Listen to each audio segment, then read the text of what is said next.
উঠবে আপুরা, তাড়াতাড়ি করে স্ক্রিনশট নেন।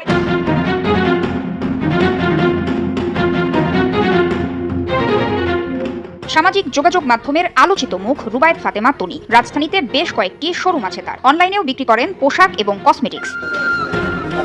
তবে এবার আলোচনায় আসলেন প্রতারণার অভিযোগে। বিদেশি পণ্যের নামে তিনি বিক্রি করছেন দেশীয় পণ্য। তনির বিরুদ্ধে এমন অভিযোগ করেছেন এক ভোক্তা। রাজধানীর পুলিশ প্লাজায় সানভিস বাই তনির শোরুমে অভিযান চালিয়ে অভিযোগের সত্যতাও পেয়েছে ভোক্তা অধিকার সংরক্ষণ অধিদপ্তর। অভিযানে পণ্য আমদানির কাগজ দেখাতে ব্যর্থ হয় বিক্রেতা। ভোক্তা অধিকার জানায়, তৈরি পোশাক বিক্রির লাইসেন্স নিয়ে অবৈধভাবে বিভিন্ন কসমেটিক্সও বিক্রি করা হতো এই আউটলেটে। বেশ কয়েকটি অভিযোগ এসেছে এই প্রতিষ্ঠানের বিরুদ্ধে যে পাকিস্তানি ড্রেস তারা অনলাইনে বিক্রি করে, কিন্তু ডেলিভারি দেওয়ার সময় ঠিক তারা দেশি যে ড্রেস সেগুলো পাকিস্তানি নামে বিক্রি করে আসছে দীর্ঘদিন যাবত। এর প্রেক্ষিতে অধিদপ্তরের আমাদের যে সহকর্মী রয়েছেন ইনি নোটিশ জারি করেন শুনানির জন্য। নোটিশের প্রেক্ষিতে তারা কোনো রেসপন্স করে না।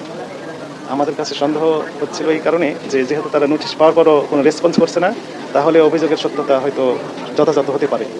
এই প্রেক্ষিতে সরাসরি আমরা এই দোকানে তদন্ত করার জন্যই মূলত এসেছিলাম। পাকিস্তানি ড্রেস এর সপক্ষে যে কাগজপত্র আমরা চেয়েছি, কোনো কাগজ তারা এখনো দেখাতে পারে নাই। বনানী শাখা যেহেতু আছে, তাহলে আপনি এই কাগজপত্র সহ আমাদের অফিসে দেখান যে ইম্পোর্টের যে কাগজ পাকিস্তানি ড্রেসের সপক্ষে, সেগুলো দেখাতে হবে। একই সাথে তারা কেন শুনানিতে অনুপস্থিত ছিল, রেসপন্স করে নাই, সেই ব্যাখ্যাটাও তাদেরকে দিতে হবে। এবং কতগুলো কাস্টমারের কাছে এই ড্রেস বিক্রি করেছে এবং তাদের ইম্পোর্ট প্রাইস কত ছিল, তারা কী পরিমাণ লাভ করছে, এই বিস্তারিত তথ্য